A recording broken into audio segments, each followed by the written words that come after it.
de hoy es soluciones del código red y calidad de la energía eléctrica en la industria aeroespacial, sus impactos y beneficios económicos, por el ingeniero Pablo Kotkov, director general de Kotkov. Adelante, la que sigue, por favor. También aprovechamos la oportunidad para tener, para informar acerca del webinar de la próxima semana, cual será impartida por René Espinosa y por Humberto Ramos.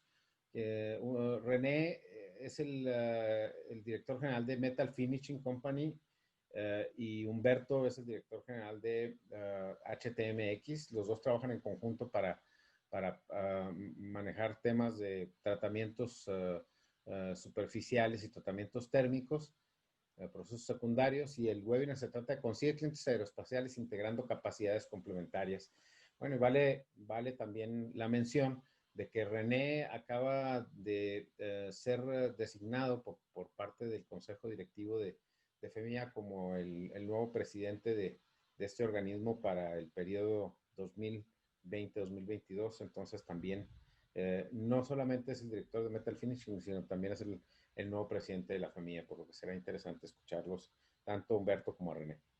Bueno, platicar un poquito acerca de la Federación Mexicana de la Industria Aeroespacial. La FEMIA es una asociación privada sin fines de lucro, fundada es una asociación civil fundada en 2007.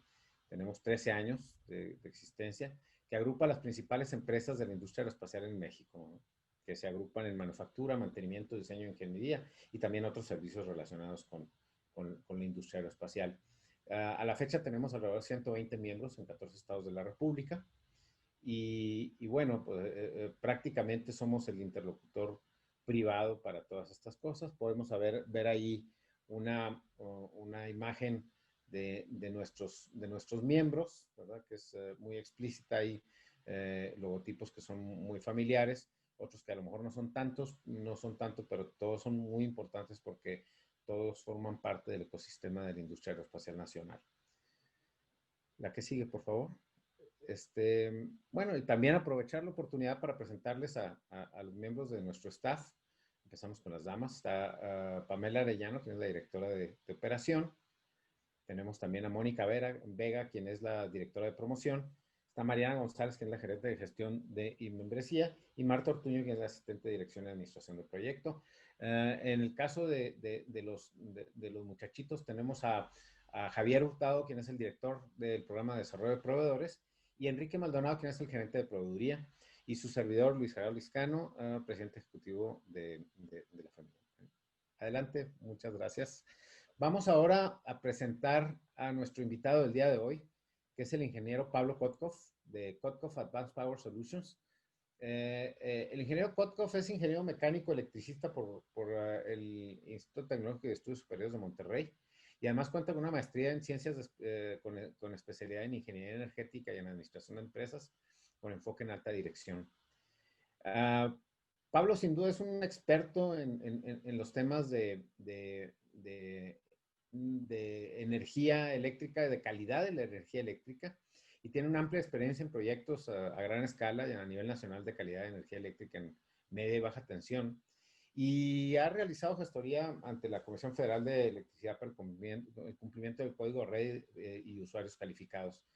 Entre sus principales clientes se encuentran empresas como Caterpillar, de acero, Panasonic, Packard, FAPSA, Kenworth, Plantronics, Turbotex, ST, Skyworks, Red Batch, IQ Medical, Fender, Augen, Fevisa, Enersys, Lala, Corrugados de Baja California, Toyota, Emerson y Eaton, por mencionar algunos de ellos, ¿no?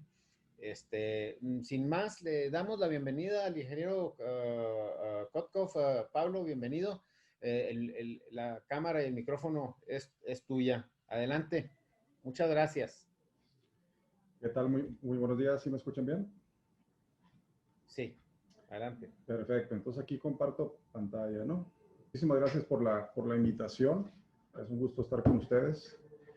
Y bueno, esta es una presentación, debido a que el código red es un requerimiento técnico, eléctrico, esta es una presentación algo técnica. Entonces, antes de meterme a la parte técnica, sí quise hacer un un poco de background de dónde viene el código de red. Y esto viene desde la reforma energética. Cuando llegó la reforma energética en el 2013-14, México le dio la bienvenida a lo que es la ley de la industria eléctrica, que antes se llamaba Ley de Servicio Público de Energía Eléctrica. Pero con la famosa LIE, o Ley de la Industria Eléctrica, pues hay muchísimos cambios bastante importantes. Entre ellos sale el código de red, pero sí me gustaría clarificar ciertos puntos importantes para posteriormente llegar a lo que es el código de red. La LIE se publicó en el 2014 y tiene como objetivo regular la planeación y el control del sistema eléctrico nacional, el servicio público de transmisión y distribución de energía eléctrica. O sea, desde la generación, la transmisión, la distribución y cierto control sobre los usuarios finales. ¿Okay? Entonces, lo que tiene que ver con el código red es garantizar la operación continua, eficiente y segura en beneficio de los usuarios.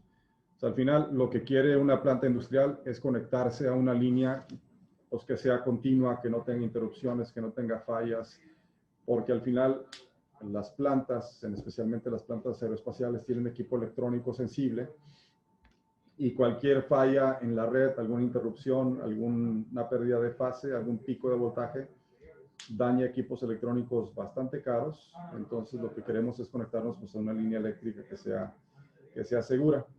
Esta es la imagen de la LIE, de la Ley de la Industria Eléctrica. Es un documento con 77 hojas y nacen muchísimas definiciones interesantes que antes no existían y ahorita, por mencionar algunas, ahorita las vamos a ver.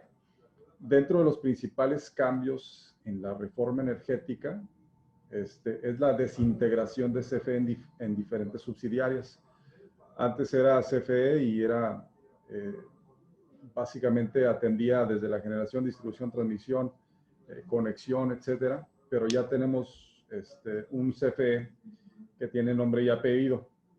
Si lo vemos en su logo, pues ya tenemos un suministrador de servicios básicos, distribución, transmisión, calificados, por mencionar algunos, son más empresas, ¿no?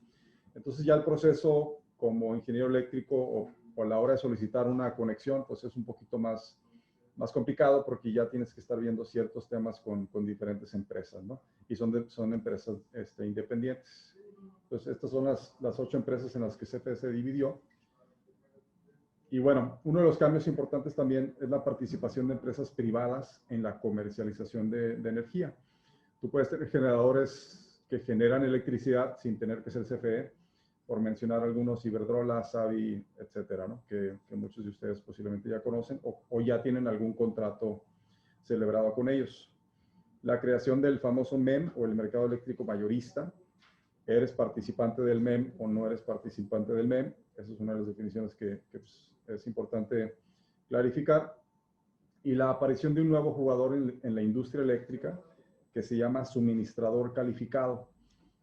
El suministrador de toda la vida, pues era CFE, pero ahora ya se llama CFE Suministrador de Servicios Básicos. Ese es el suministrador que nos entrega pues en nuestra casa, su casa, y casi yo creo que el 95% de la industria en México sigue siendo con CFE básico, que viene siendo el primerito de acá arriba.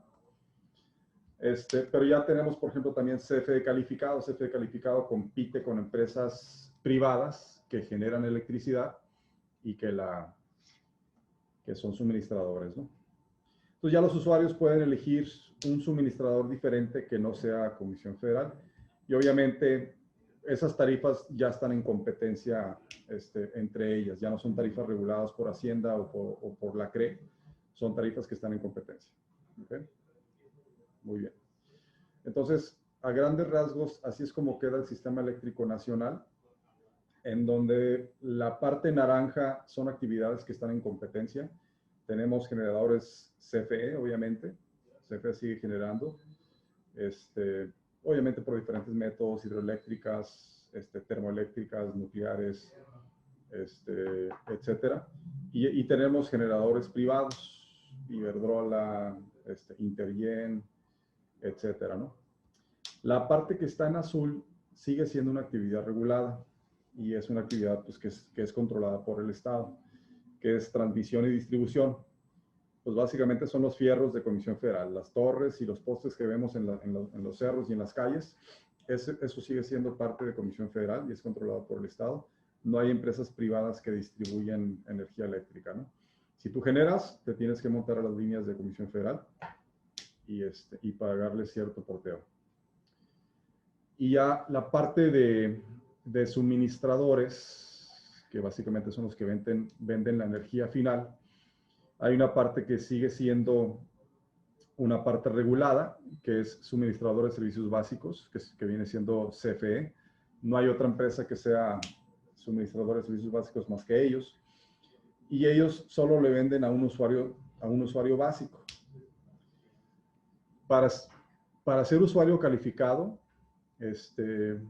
para poderle comprar a un suministrador calificado, a un suministrador que ya tiene unas tarifas que están en competencia, uno como usuario debe ser usuario calificado. Entonces hay cierto trámite ante la CRE que hay que hacer para poder convertirse en usuario calificado. Y uno de los requisitos mínimos pues es consumir 1 megawatt de demanda, ¿no? Y bueno, y hay otros participantes ahí que ahorita no lo voy a mencionar. Pero bueno, algunas de las definiciones que aparecen en la LIE y que antes no existían es el suministro básico y el suministro calificado, el mercado eléctrico mayorista y el participante del mercado. Entonces, todas las definiciones aparecen en la ley de la industria eléctrica. Entonces, por ejemplo, un suministro básico es un suministro eléctrico que se provee bajo regulación tarifaria. ¿Eso qué quiere decir? Que la tarifa sigue siendo regulada, ya sea por Hacienda o por la Comisión Reguladora de Energía, a cualquier persona que lo solicite que no sea usuario calificado. Entonces, si ustedes ya son usuarios calificados, ya no le pueden comprar a un suministrador básico, ¿no? Y un suministro calificado, pues es un suministro eléctrico que se provee en un régimen de competencia. Estas tarifas ya están en competencia con empresas privadas, obviamente, a los usuarios calificados. Entonces tenemos definiciones como el MEM, mercado eléctrico mayorista, participante del mercado. Ustedes cuando ya son usuarios calificados ya son parte del MEM, ya están dentro del mercado eléctrico mayorista. Y lo controla el SENACE. El SENACE antes pues, era una entidad que siempre estuvo ahí, controlaba el sistema, pero no tenía tanta importancia. Ahorita en la reforma energética el SENACE toma mucho poder, controla el mercado eléctrico y controla el sistema eléctrico nacional y otras actividades importantes, ¿no? Y hay otras definiciones, por ejemplo, las reglas del mercado establecerán procedimientos que permitan realizar al menos transacciones de compra-venta de energía eléctrica. Entonces, estas son ciertas definiciones de los que son integrantes del sistema eléctrico nacional. ¿Okay? Y algunas funciones del SENACE. Servicios conexos, sistema eléctrico nacional. El sistema eléctrico nacional lo integra lo que es las redes de transmisión, que siguen siendo de Comisión Federal, las redes de distribución, igual de CFE, y las centrales eléctricas. Cuando hablamos de la palabra centrales, se refiere a una planta que genera electricidad. Las centrales eléctricas que entregan energía, obviamente, a la red de transmisión y a la red de distribución. Una planta industrial no es una central, es un centro de carga. Entonces, cuando hablemos de centros de carga, estamos hablando de una planta industrial o un usuario de energía, ¿no? El SENACE, por ejemplo, tiene a su cargo principalmente el control operativo del sistema eléctrico nacional, la operación del mercado eléctrico y el acceso abierto y no indebidamente discriminatorio a la red nacional de transmisión y de distribución. ¿Esto qué quiere decir? Que si tú solicitas conectarte a la red, no te deben de discriminar, siempre y cuando cumplas con ciertos requerimientos como es el código de red, ¿no? Entonces ya muchos trámites se ven con el SENACE que antes se veía todo con CFE. Y aquí entra otro jugador muy importante que es la CRE. La función principal de la CRE es la expedición y aplicación de la regulación necesaria en materia de eficiencia, calidad, confiabilidad, continuidad, seguridad y sustentabilidad del sistema eléctrico nacional.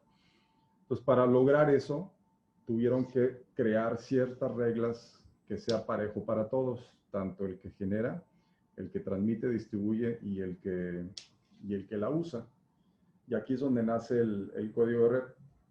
Bueno, hay más funciones que tiene la Comisión Reguladora que aparecen en la LIE. Entonces, si a alguien le interesa saber qué hace el SENACE, qué hace la LIE, qué hace CFE, vienen todas las actividades enlistadas dentro de la ley de industria eléctrica, que la pueden bajar en Google sin problema, ¿no? Entonces, por lo anterior la CRE integra lo que es el código de red. O sea, si se comprometieron a tener un sistema eléctrico eficaz, con calidad, con continuidad y con confiabilidad, tuvieron que crear ciertas reglas para los usuarios. Entonces, crearon los requerimientos técnicos mínimos para el desarrollo eficiente de los procesos de planeación, medición, control, operación, control físico, acceso y uso de la infraestructura eléctrica. El acceso y uso de la infraestructura eléctrica es donde entran los consumidores o los centros de carga. Y bueno, el objetivo del código de red, ¿cuál es? Establecer los requerimientos técnicos mínimos que los integrantes de la industria eléctrica están obligados a cumplir. Y establecer las reglas para la medición, el control y el acceso y uso de la infraestructura eléctrica. Entonces, hay una analogía que me gusta mucho de una bicicleta tipo tándem, en donde ejemplifica el sistema eléctrico nacional, en donde la bicicleta es el sistema, las subestaciones, la red de distribución y la red de transmisión, que son todos los postes, todos los fierros. Y los personajes rojos son los generadores y los azules son las plantas industriales. Entonces, los rojos empiezan a pedalear dependiendo de la cantidad de personajes azules que tengamos. Si podemos observar, los azules no están pedaleando porque son usuarios, son consumidores. Y CFE o las plantas que generan, pues son los monitos rojos, ¿no? Entonces, si un usuario azul de repente se desconecta por ninguna razón, los monitos rojos tienen que pedalear más lento, porque si siguen pedaleando igual de rápido, el sistema la frecuencia en este caso o el sistema se puede colapsar, ¿sí? Si algún monito rojo deja de pedalear de repente, por ejemplo, si deja de pedalear, los otros compañeros rojos tienen que empezar a pedalear con más fuerza. Entonces, realmente el sistema eléctrico es algo muy complejo, porque es un juego de generación y consumo. Entonces, para poder controlar esto, cuánto generas, cuánto pedaleas y cuánto consumes, y si estás o no estás, y si eres grande o si eres un Oxxo o una tortillería, pues hay ciertas reglas que cumplir para que el sistema eléctrico, o sea, toda la bicicleta, esté pedaleando de manera constante, no se incline hacia la derecha, no se incline hacia la izquierda, y el sistema no se colapse o la bicicleta no se caiga, ¿no? ¿Sí? Por ejemplo, dice que si un ciclista azul o una planta industrial se baja de manera imprevista, la velocidad del sistema aumenta, porque los rojos siguen pedaleando a la misma velocidad. Y tienen que detectar en qué momento se sale un centro de carga para empezar a pedalear más lento, ¿no? Bueno, entonces, el código de red aplica para plantas industriales tanto en media como en alta. Aquí tengo dos imágenes típicas de un centro de carga que está en media, que es del lado izquierdo. Te conectas a una red de distribución, ya sea 13.2, 34.5, con una conexión un poquito más sencilla, un poste, una transición aérea subterránea. Y la foto de la derecha, pues ya es un centro de carga que está en alta tensión, que tiene una subestación de potencia, que recibe un voltaje en alta tensión, 69 kilovolts, 115, 230. Hay minas que reciben inclusive a 400 kilovolts. Y bueno, ciertos requerimientos son diferentes para cada tipo de voltaje.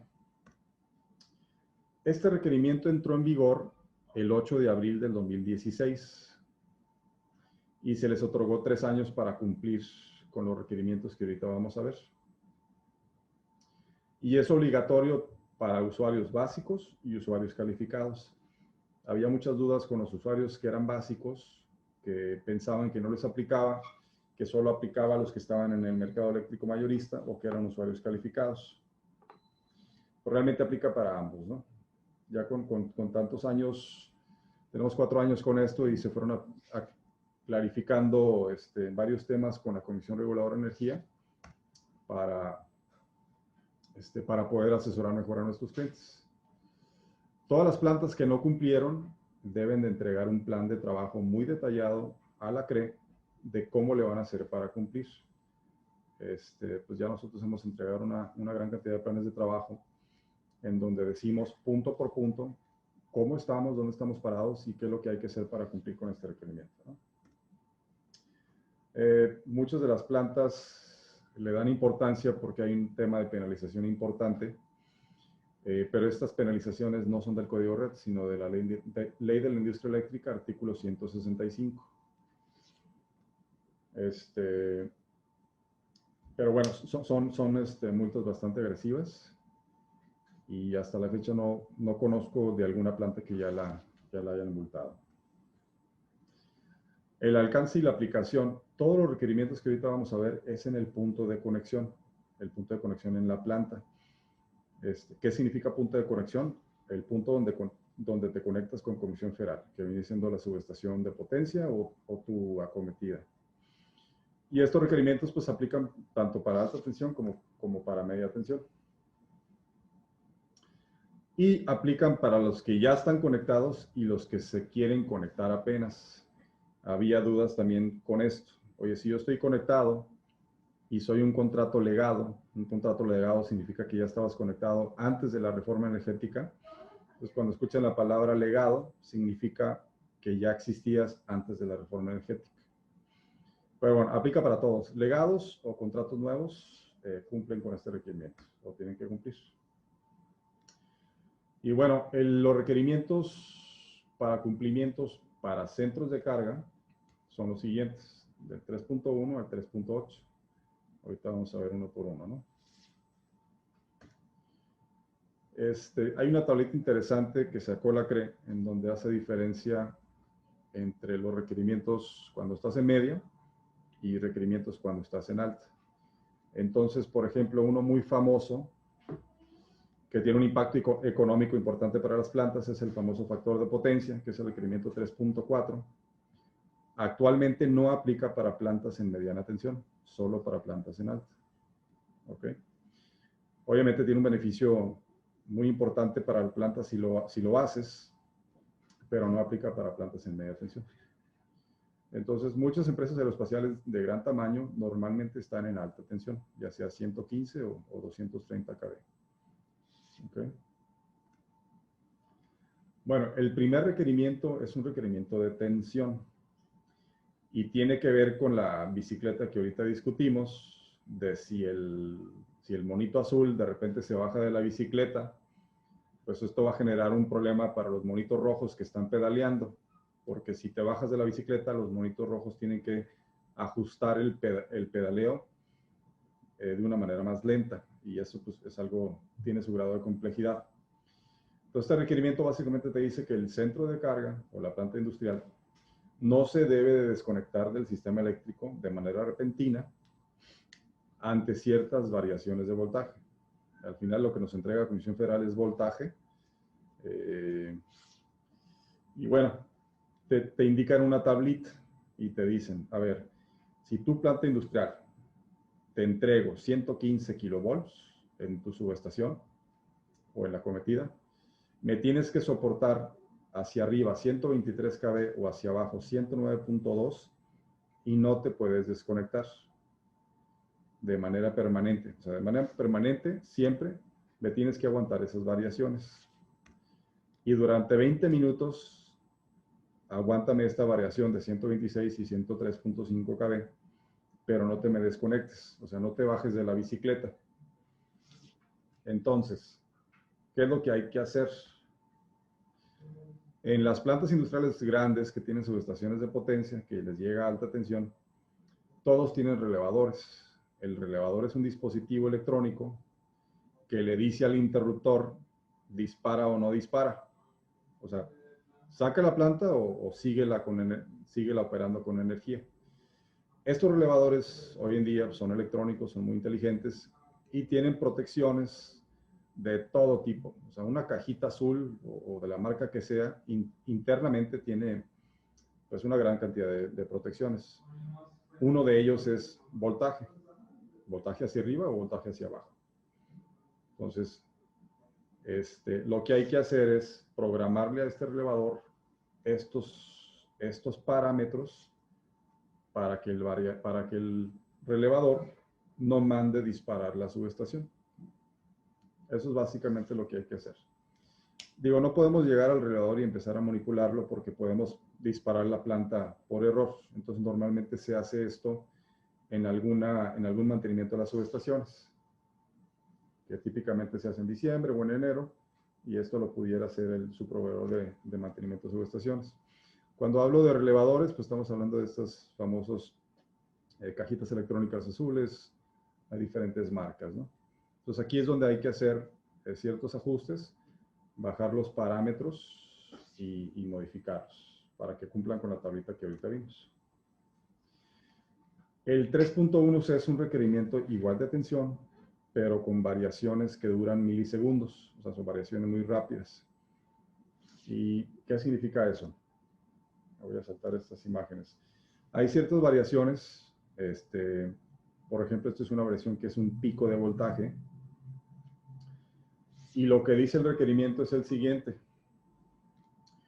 Si las variaciones transitorias, o sea, variaciones rápidas del voltaje, se encuentran fuera de la región de funcionamiento sin interrupción, los equipos de los centros de carga, los equipos pueden ser los equipos dentro de la planta industrial, aquí no te especifica cuáles equipos. Los equipos de los centros de carga deberán estar compensados o protegidos con equipamiento acondicionador. Un acondicionador puede ser un regulador de voltaje, un UPS, un supresor, no lo especifica. ¿Para qué? Para incrementar el nivel de inmunidad ante estas variaciones. ¿Sí? Entonces, lo que te está recomendando es proteger tu equipo. ¿Con qué? Pues depende del fenómeno. Este es un fenómeno que se llama pico de voltaje o transitorio de voltaje, en donde podemos ver la gráfica verde, azul, roja, que es lo que normalmente es lo que nos entrega Comisión Federal. Eso básicamente es voltaje, pero de repente tenemos picos de voltaje como la figura verde, que puede dañar equipo electrónico. Entonces, la solución en este caso son equipos que se llaman supresores de picos. Y bueno, estos supresores, lo que se recomienda pues es instalarlos en el tablero principal o en equipo que sea crítico para la planta. Ciertos robots. Hace poco visitamos una planta aeroespacial en donde tenían problemas con los robots, que se les estaban dañando o se estaban alarmando o no funcionaban correctamente. Y bueno, ahí se les hizo un estudio, ¿no? Esto es un supresor. Realmente son económicos y te protegen o te quitan muchísimos problemas, porque estos picos de voltaje los hemos visto en todas las plantas y siempre existen, ¿no? Entonces, esta es una solución bastante rápida. Los hemos instalado en tableros principales, dentro de gabinetes que tienen 40,000 equipos electrónicos. Y bueno, esa es una de las soluciones para ese problema. Esta es otra gráfica típica de un pico de voltaje. Pero hay otros problemas como caídas de voltajes. Aquí, por ejemplo, vemos que de repente el voltaje se contrae y esto genera un problema grande para equipo electrónico que necesita recibir un voltaje casi perfecto. Entonces, se hizo un estudio en Europa de cuáles son los principales problemas de calidad de energía y realmente en todo el mundo el principal problema son caídas de voltaje. Los puntitos rojos representan caídas de voltaje en donde el 100% pues es el 100% del voltaje que nos debería de llegar, pero normalmente tenemos caídas de 90, 80, 70%. Y bueno, aquí requerimos otro tipo de soluciones. El supresor de picos aquí no va a hacer nada, ¿no? El supresor de picos protege hacia arriba, pero no hacia abajo. Entonces, estas caídas se llaman SACs o caídas instantáneas de voltaje. Entonces aquí hay diferentes soluciones para esto, acondicionadores de línea, UPS, dependiendo de qué tan crítico es el proceso. Pues hemos instalado UPS para, por ejemplo, para plantas médicas, en donde el proceso no puede fallar nunca, tiene que estar en constante energía con un voltaje casi perfecto, 480 más menos 2% de variación, y eso solo lo logras con ciertos equipos acondicionadores. Este es un UPS, y bueno, se hace toda la ingeniería de dónde se va a instalar, alimentadores, etcétera, porque pues, ciertos equipos son de tamaño considerable. Entonces, a veces el tema de los espacios en las plantas también es algo que hay que considerar. Tenemos ciertos clientes en donde todo el proceso es crítico y pues, se protege prácticamente todo el tablero o todo el transformador. Y es donde tenemos que hacer una ingeniería de detalle. Y básicamente lo que hacen estos equipos es, la línea verde representa una caída de voltaje, y lo que hace el equipo es compensar esa caída de manera instantánea, en cuestión de milisegundos. ¿Para qué? Pues para que no le llegue a la planta industrial o al equipo que queremos proteger. Entonces, esta es una gráfica típica de un voltaje de un cliente que tiene muchos problemas, tiene máquinas de alta velocidad que fabrica unas tapitas para los refrescos. Y si se para una máquina, se para todo, porque son procesos que son continuos y en cadena, ¿no? Una máquina si se para, pues ya no puede continuar a la siguiente. Entonces aquí podemos ver que el voltaje que normalmente sería 480, le está llegando a las máquinas 490, 450, 440. Y bueno, ciertas cargas se lo pueden soportar, pero cierto equipo electrónico no te lo puede soportar. ¿Okay? Y bueno, ahí es donde entran este tipo de soluciones, ya sea para todo el tablero o para un equipo específico. ¿Okay? Y hay otros problemas también, como una pérdida de fase. Te llegan 3 fases de Comisión Federal, pero de repente se pierde una de las fases, que es un problema muy típico cuando estás en mediana tensión.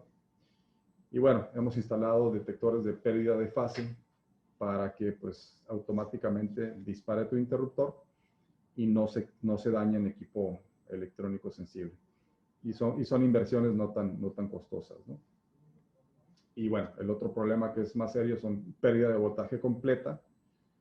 Y bueno, pues ahí hay soluciones de UPS con backup de generadores. Y pues se hace todo el proyecto llave en mano, instalación, diseño, la ingeniería, qué es lo que queremos realmente proteger, si requeremos un bypass de mantenimiento, etcétera, ¿no? Y bueno, y obviamente que la planta industrial, la planta generadora, tenga un tablero de transferencia para que si se va la luz, pues automáticamente entre el generador por medio del transfer switch. Es una de las gráficas de mi cliente que tenía caídas constantes de voltaje. A ellos les llega a 35,000 volts de CFE, pero pues podemos ver que tienen caídas de 30,000, de 22,500, y esto afecta pues al proceso drásticamente. ¿Okay? Esta gráfica básicamente indica, es una gráfica que se le llama ITIC, que está dentro del código red. Y bueno, la gráfica de color verde indican caídas de voltaje. Entonces los puntitos rojos, azules y verdes pues son puntitos que fueron detectados que fueron caídas de voltaje. La gráfica blanca representa la gráfica en donde deberías de estar y teóricamente el equipo no se dañaría. Y la gráfica naranjita son incrementos de voltaje o picos de voltaje. De todas las mediciones que hemos hecho a nivel nacional en todo tipo de industrias, el 90% son caídas de voltaje que caen en el área verde, ¿no? Entonces, bueno, dependiendo del problema y dependiendo de la carga que queramos proteger, pues hay diferentes soluciones en el mercado y hacen que su sistema y proceso sea más eficiente, más seguro, continuo, que no se dañen tarjetas. De repente se dañan tarjetas de equipos que la máquina pues se paró, hay que traer la tarjeta de Alemania y el costo del envío y el costo de la tarjeta y la mano de obra. Y aparte el tiempo muerto de equipo que no está produciendo, ¿no? ¿Okay? Y bueno, hay otro requerimiento que se llama requerimiento de frecuencia. Es algo muy similar al requerimiento de voltaje.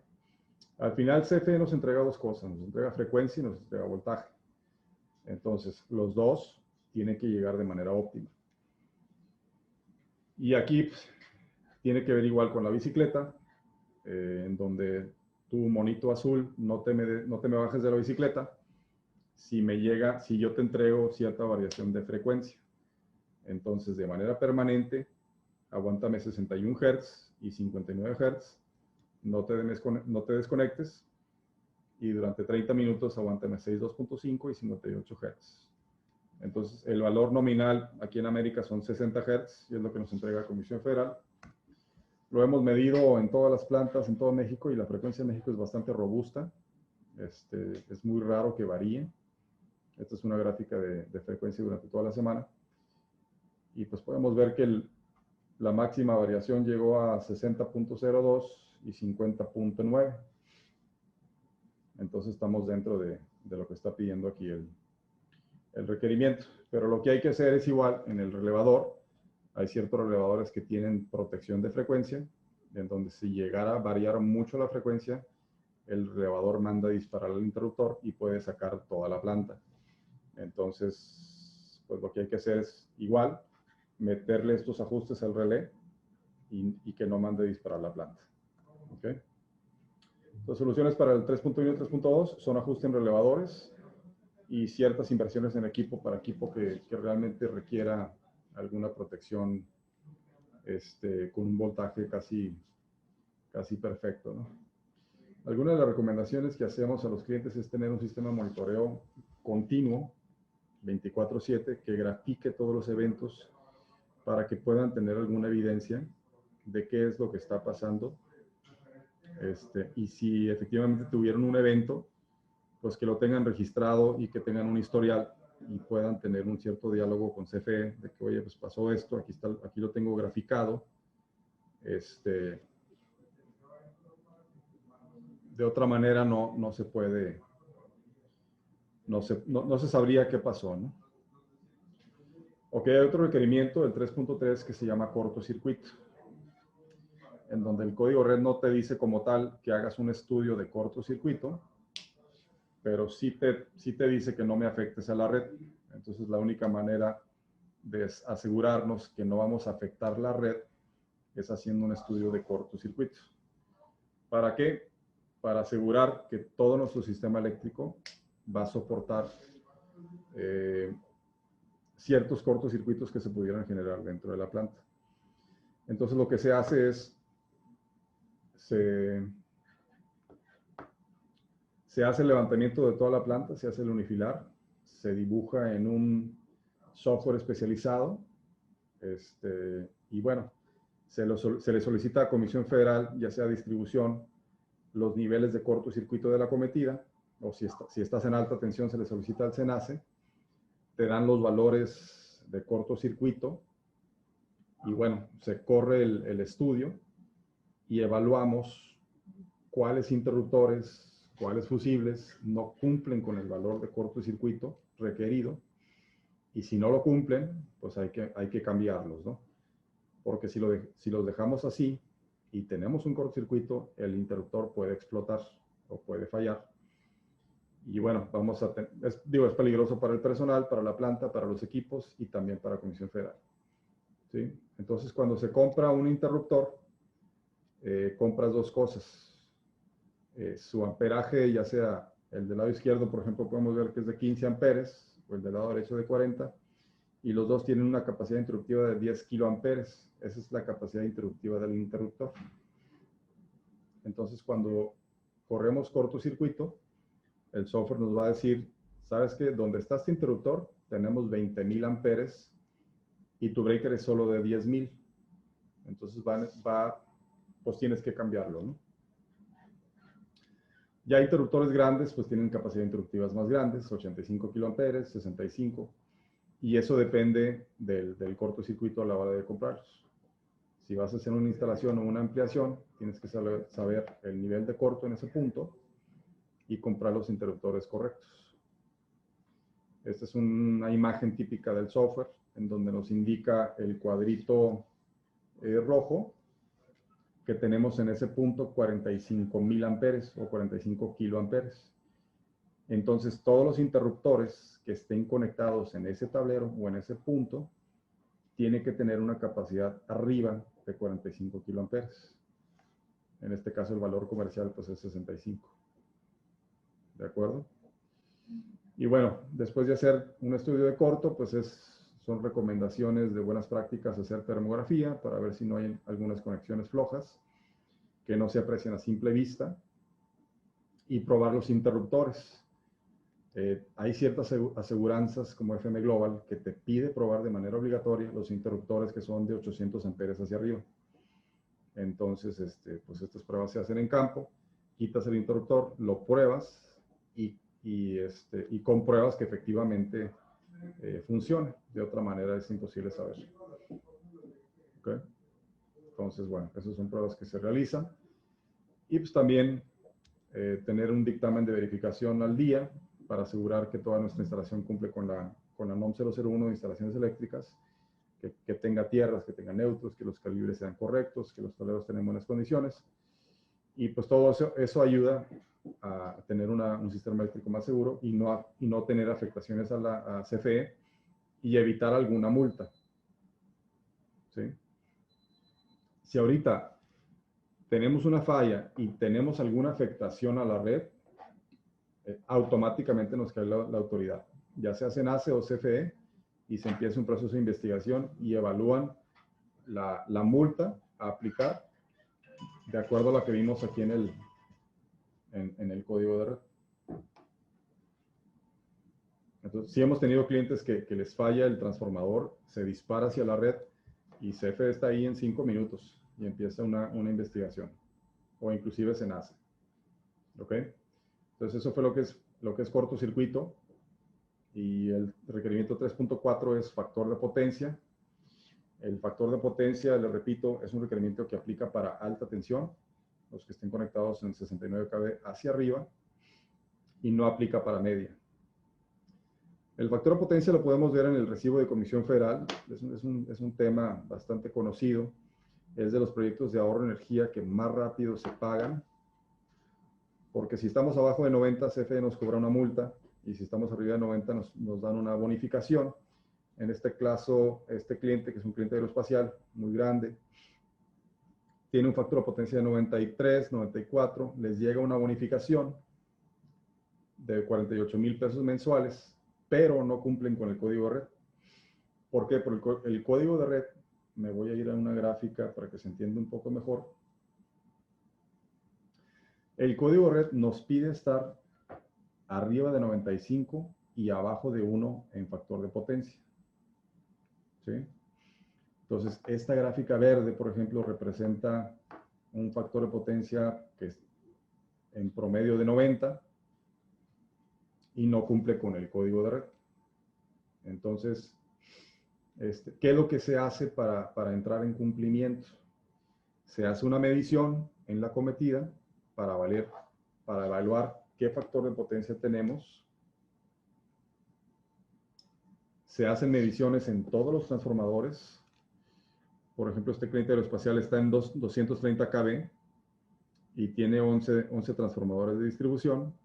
Se mide cada uno de ellos y se evalúa. Obviamente se conectan los equipos de manera segura, con trajes de arco eléctrico, todo seguro, porque se conectan en vivo con tableros energizados. Entonces hay que tener mucho cuidado con eso. Bajamos la información y se empiezan a diseñar equipos para estar dentro de la ventana de arriba de 95 y abajo de 1. Para que quede un poquito más claro, bueno, esta gráfica verde representa un cliente que tenía un factor de potencia de 0.85. Se instaló un equipo similar a esta imagen y a la hora de energizarlo, el factor de potencia se elevó a 1.0. Es un equipo que funciona de manera muy rápida porque es operado por medio de tiristores. Y bueno, se eleva a 1.0 y la demanda reactiva, ahorita voy a explicar qué es factor de potencia y demanda reactiva. Esta planta demandaba 800 kVAR, que es una potencia que ahorita la explicamos qué es. A la hora de energizar el equipo se va a cero. Entonces aquí es un consumo brutal que dejas de consumirle a Comisión Federal y es un ahorro muy importante para la planta. Este triangulito representa lo que ahorita acabamos de ver. La P, la letra P, que es la roja, la línea roja, son todos los watts que consumen los equipos. Y la letra Q es la potencia reactiva, que también consume los equipos, pero no hacen ningún trabajo útil. Si vemos la analogía de la cerveza, la P, o los kilowatts, es la cerveza pura, y la potencia reactiva es la espuma de la cerveza, que no sirve para nada. Entonces, si tenemos mucha espuma, el factor de potencia va a ser muy bajo. Lo que hacen estos equipos aquí, lo que están haciendo es eliminar la espuma de manera completa. Y la espuma viene siendo la gráfica azul. En este caso se demandaba 800 de espuma. Energizamos el equipo y la espuma se va a cero prácticamente. Entonces es un consumo drástico que se le deja de comprar a Comisión Federal, porque Comisión Federal te vende tanto la cerveza como la espuma, te vende los dos, y la espuma te la vende muy cara. Entonces ustedes la pueden generar internamente en la planta con estos equipos y se los dejas de comprar a Comisión Federal. Entonces estos proyectos de ahorro de energía se pagan muy rápido, dependiendo del proyecto se paga en 1 año o se paga en 2 años, dependiendo de la complejidad, y son de los proyectos de ahorro más rápidos que se pagan hablando de retorno de inversión. ¿Okay? Nos ha tocado pedir permiso a Comisión Federal para medir en su medidor de respaldo, porque a veces no hay dónde medir.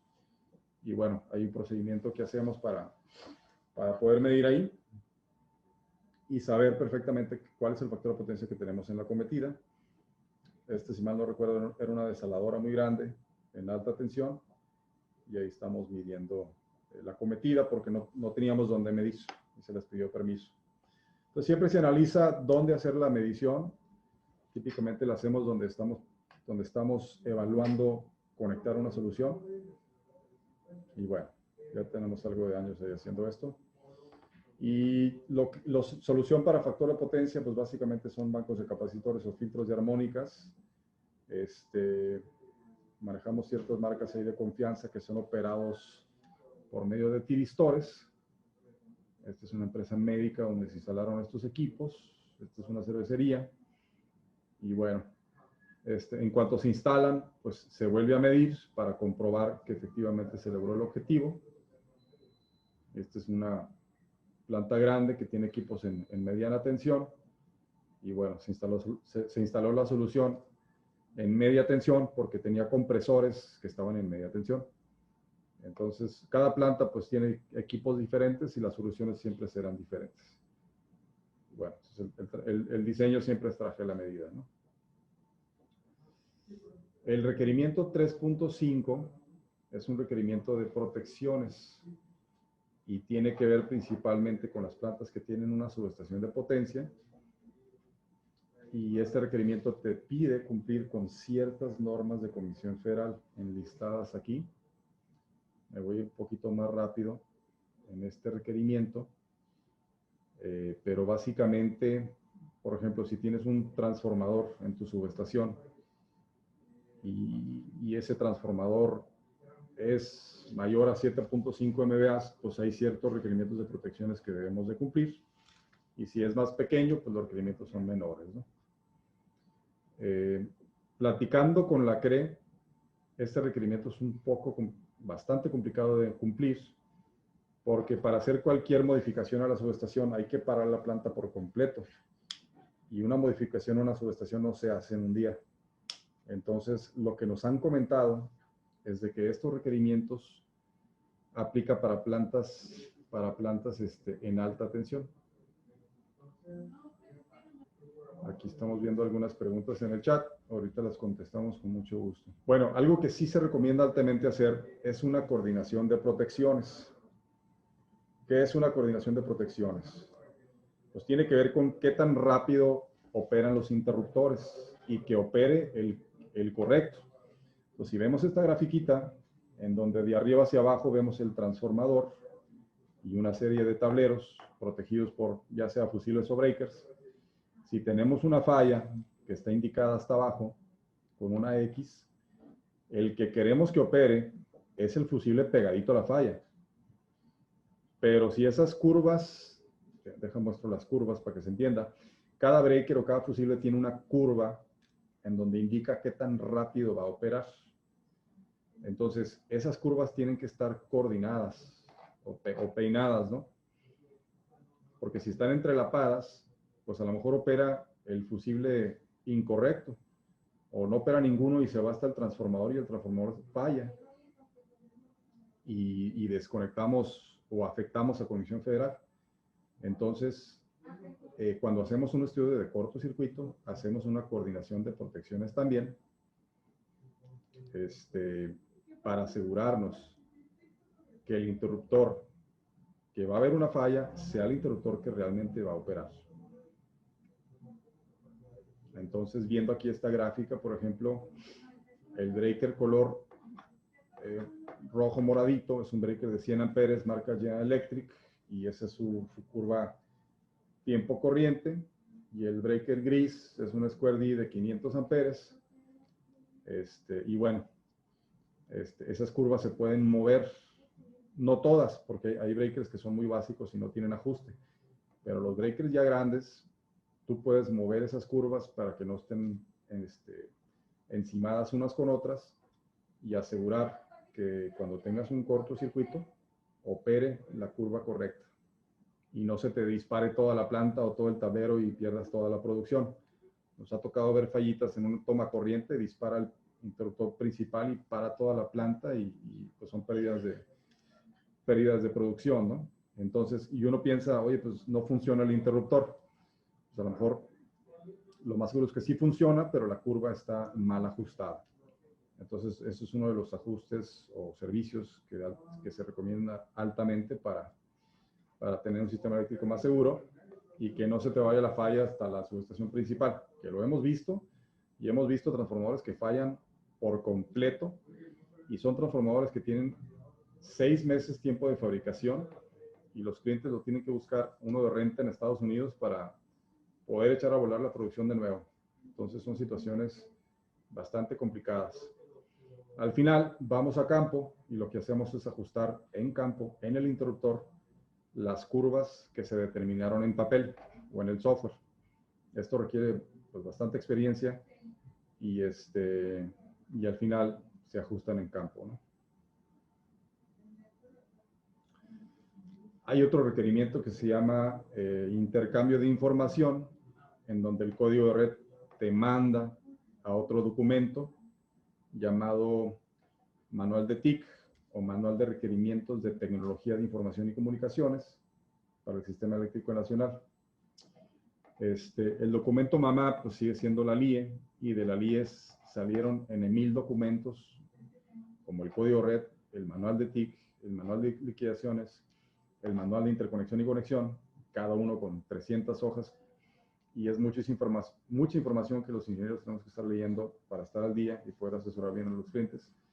Y este es un documento complejo, y básicamente es un documento que te dice cómo le vas a mandar la información al SENACE o a CFE vía telemetría, o de manera inalámbrica, ¿no? O sea, es básicamente la comunicación entre el usuario y el controlador del sistema eléctrico, que es el SENACE. Pues ellos te quieren ver en una pantalla tus consumos, si estás conectado o desconectado, si te desconectaste, por qué. Y bueno, para ello pues hay una lista de requerimientos que los dividen en dos. Si eres un tipo A, eres un centro de carga en mediana tensión, máximo 34.5. Y si eres un tipo B, estás en alta, 69 para arriba. Y dependiendo si eres A o B, pues hay una tablita de requerimientos bastante compleja que te pide ciertos requisitos muy específicos. Por ejemplo, te pide un medidor, el medidor ya tiene que ser clase A. Este es el típico medidor de CFE, pero ya es un medidor inteligente. Ellos prefieren esta marca Schneider, el ION 8650, y es un medidor pues, que guarda historial, que guarda parámetros de factor potencia, de armónicas, de calidad de energía. Y bueno, también para los que tienen una subestación en alta, pues toca, hay que cambiar los transformadores de instrumento porque requieren otra precisión. Y lo que hemos visto con este requerimiento, que también es complicado, se lo están pidiendo a las plantas que se cambian de suministrador o tienen un aumento de carga importante. Si tú tienes contratado 2 megas y quieres incrementar a 4, te empiezan a pedir de manera inmediata varias cosas el SENACE. Los que son contratos legados que están con CFE básico y se mantienen como están, no nos ha tocado que les pidan cambiar su medidor, cambiar los tramos de instrumento hasta la fecha. Se están enfocando en clientes nuevos, clientes que se cambian de suministrador y clientes que tienen aumentos de carga o que tengan una modificación importante en su subestación. Pero los clientes que se mantienen como están no les están exigiendo estos requisitos. No quiere decir que no los tengan que hacer. Yo creo que le están dando chance a CFE que se ponga al día, porque CFE también tiene que modernizar su infraestructura para poder recibir la información que ustedes en algún momento se lo mandarían, ¿no? Y lo que, bueno, lo que hacemos pues es meter una carta a SENACE solicitando estos requisitos. Soy planta fulanita de tal, me interesa cumplir con el manual de TIC y dime qué es lo que hay que hacer, ¿no? Tanto con SENACE como con CFE, pues todo es por medio de cartas, todo es muy formal, ¿no? Y ya les contestarán lo que hay que hacer. Entonces, eso fue lo que es el manual de TIC, que tiene que ver con la comunicación entre el usuario y el SENACE, o con CFE transmisión o distribución. ¿Okay? El último requerimiento es un requerimiento de calidad de energía, 3.8, y este requerimiento se divide en 3 requerimientos. El primero es distorsión armónica, y básicamente te dice lo máximo que puedes inyectar a la red en distorsión armónica. Las armónicas, que son todos los equipos electrónicos de las plantas, absolutamente todos generan armónicas, principalmente los variadores de frecuencia. Entonces, cualquier planta que tenga motores controlados por variadores, pues tiene armónicas en la planta. Entonces, las armónicas no le gusta a Comisión Federal, no le sirven para nada. Solo contaminan la red, la sobrecalientan y la vuelven menos eficiente. Entonces, lo que te dice la tablita es, a ver, si tú eres un usuario de cierto voltaje y dependiendo de tu nivel de cortocircuito, máximo me puedes inyectar cierto valor de distorsión, que le llaman DAT, distorsión armónica total en demanda. ¿Okay? Entonces, ¿qué es lo que hacemos? Medimos la acometida, con el mismo analizador que medimos factor de potencia, medimos armónicas, buscamos dónde conectarnos, conectamos de manera segura, y nos da la gráfica automática del DAT. Y evaluamos si estás dentro o estás fuera. En este caso, este cliente, que era una empresa automotriz muy grande, que tiene una gran cantidad de armónicas porque tiene procesos de soldadura, pues estaba fuera del requerimiento. Su requerimiento era 3.75 y tenían como 11, 12 de DAT. Y bueno, pues obviamente no cumplen. Y se empiezan a diseñar soluciones con filtros de armónicas. También se analizan las armónicas individuales, la 2, la 3, la 4, hasta la 60, y vemos cada una de ellas, cuál cumple, cuál no cumple. Se hace un resumen. ¿Sabes qué? Pues la tercera, la quinta y la séptima no cumplen. Hay que diseñar filtros que me filtren esas armónicas específicas. Y se analizan las armónicas pares y las impares. Son temas aquí técnicos un poco a veces complicados, pero al final son ciertos valores que no podemos exceder y la solución son filtros de armónicas. Aquí vemos algunas imágenes de ciertos filtros, en este caso son filtros activos. Los filtros activos básicamente las eliminan al 100% o al 95%, y de esa manera aseguramos que estemos dentro del parámetro. Aquí hay una gráfica en donde, bueno, teníamos 12.5%, empezamos a energizar los equipos y vemos cómo el DAT bajó de 12.5 a 5%, 7.5%. Ese fue con un filtro pasivo y esta gráfica es con un filtro activo. El cliente era una empresa aeroespacial, de hecho, tenía 40% de distorsión en una de las subestaciones. Energizamos los filtros y lo bajamos de 40 a 5 o 8%, ¿no? De manera constante. Entonces, pues ya conocemos ahí las soluciones y las marcas y cuándo aplica para cada caso, ¿no? Ya casi por terminar, hay otro requerimiento que se llama Flickers. Es otro requerimiento ahí que te pide estar dentro de ciertos valores llamados PST y PLT. Y típicamente las plantas que no cumplen con Flickers son plantas que tienen proceso de soldadura u hornos de arco. Los que funden acero tienen problemas de Flicker, porque cuando estás soldando, el voltaje se te cae drásticamente porque la corriente es muy alta, son miles de amperes en tiempos muy cortos. Entonces soldas, se incrementa la corriente por los cielos, el voltaje se cae y se genera un fenómeno de flicker. Entonces tienes que estar abajo de 1 en tiempo corto y en tiempo largo abajo de 0.65. Entonces esta planta automotriz excedía estos valores. Entonces ahí se está diseñando la solución. Y por último, el requerimiento de desbalance de corriente. Es un requerimiento que aplica para todos, mediana tensión y alta tensión. Y básicamente te dice, a ver, quiero que no tengas la corriente desbalanceada, o sea, que la fase A, la fase B y la fase C sea un consumo equitativo. Y bueno, pues lo que se hace es medir las subestaciones, ver cuál de las subestaciones tiene desbalance y se corrige de igual manera con filtros activos. Los filtros activos tienen la ventaja de corregir armónicas y corregir desbalance a la vez, siempre y cuando sean bien calculados, se sepan calcular bien. ¿Okay?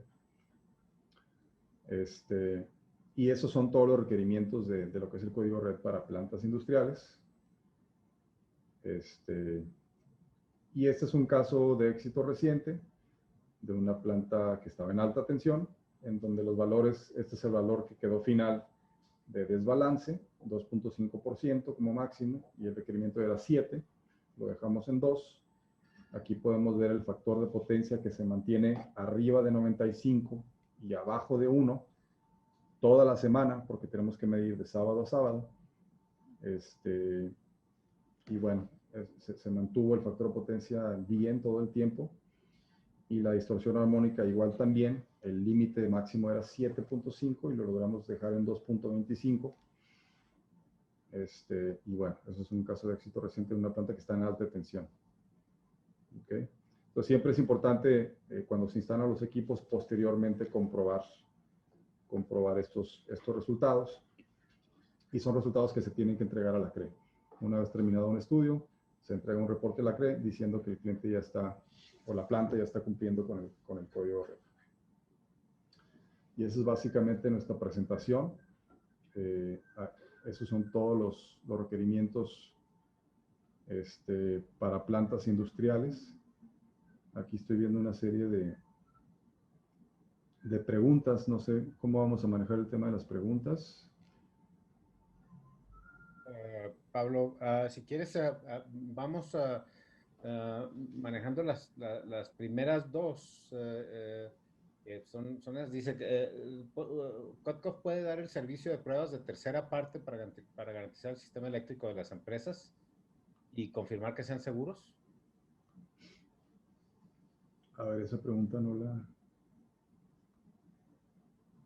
¿Me puede repetir la pregunta? Porque no la veo aquí Sí, en o el chat. sea, pregunta que si pueden dar el servicio como pruebas de tercera parte para garantizar que el sistema eléctrico de las empresas sea seguro y que se pueda garantizar ante CFE. Sí, claro, pues hacemos todo el estudio completo a nivel nacional este, para el cumplimiento de código red, ¿no? O cualquier problema de calidad de energía o factor de potencia sin problema, ¿no? Excelente. Y ofrecen también diagnóstico a empresas como servicio para valorar la calidad de la energía también, ¿verdad? Es correcto, es correcto. Muy Sí, bien. tenemos un equipo muy fuerte que anda a nivel nacional haciendo estudios.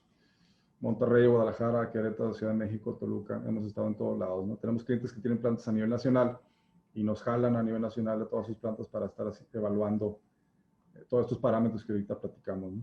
Excelente. Entonces son como un apoyo fuerte para certificar de alguna forma como tercera parte los temas de código de red, ¿no? Así es.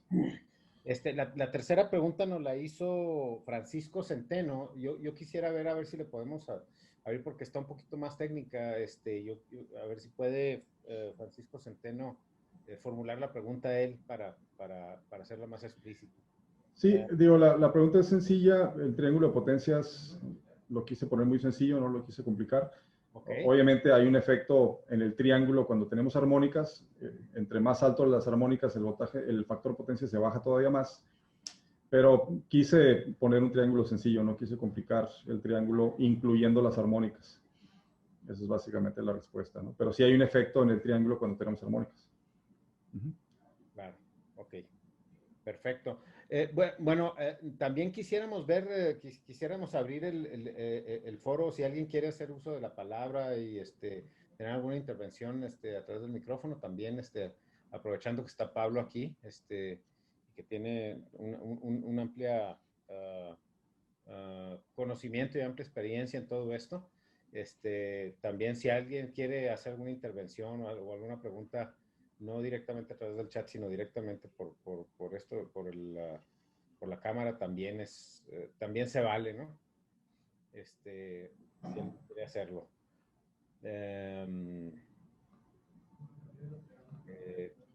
Si hay alguien más que quiera hacer uso de la palabra, pueden hacerlo ahora sí que levantando la mano dentro del, del chat, ¿verdad? O de participantes, ¿no? Sí, siempre que atendemos a una planta con estos temas, les damos un curso, capacitación personalizado dentro de sus instalaciones o ahorita con la pandemia, pues por medio del webinar, porque hay muchas dudas con respecto al alcance de este requerimiento y capacitamos a todo su personal para que estén en el mismo canal y le puedan exigir a sus proveedores todos los requerimientos y que estén un poco más preparados para evaluar pues, el reporte y los resultados y las soluciones que les pudieran presentar, ¿no? Así es. Pues, muy bien. No sé si, ¿cómo se llama? Aquí hay otra pregunta que nos están haciendo a través. Dice, ¿podrías volver a indicar la solución que diste cuando tenías problemas de Flickr? También de Francisco Centeno. Sí, sí fue por medio de filtros activos. El filtro activo nos ayuda a solucionar el problema de Flickr y también instalamos un filtro pasivo operado por medio de tiristores.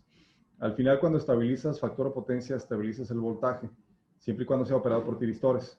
Y eso ayuda a que el voltaje sea un poco más estable y, y ayuda a que el flicker baje de valor. ¿Nos puedes hablar más sobre el balanceo de corriente? ¿Cómo la corrigen? Bueno, eso fue con Flickr, ¿no? Fue por medio de filtros activos combinado con filtros pasivos operados por tiristores. Mi cliente que tenía Flickr tenía procesos de soldadura y se instalaron directamente en los tableros donde están las máquinas de soldadura y ahí fue donde se corrigió o se está corrigiendo, ¿no? Sigue todavía activo el proyecto. Esta es otra pregunta de Lili Parada. ¿Nos puede hablar más sobre balanceo de corriente? ¿Cómo lo corrigen? Ok, hay dos tipos de desbalanceo. Cuando tú tienes una corriente por ejemplo, lo hemos visto mucho. Llega el domingo, apagan todo y se quedan ciertos equipos prendidos, por ejemplo, luminarias. Ahí se dispara el desbalanceo, pero es muy poca corriente. Entonces ahí lo que hacemos es balancearlo de manera manual en el centro de carga, acomodando los breakers y balanceando cargas. Pero si el desbalanceo es cuando la planta está operando y tienes un desbalanceo, lo hacemos por medio de filtros activos también. El filtro activo lo que hace básicamente es inyectar corriente y tiene la capacidad de balancearla. Lo hemos instalado, lo hemos visto que lo logra.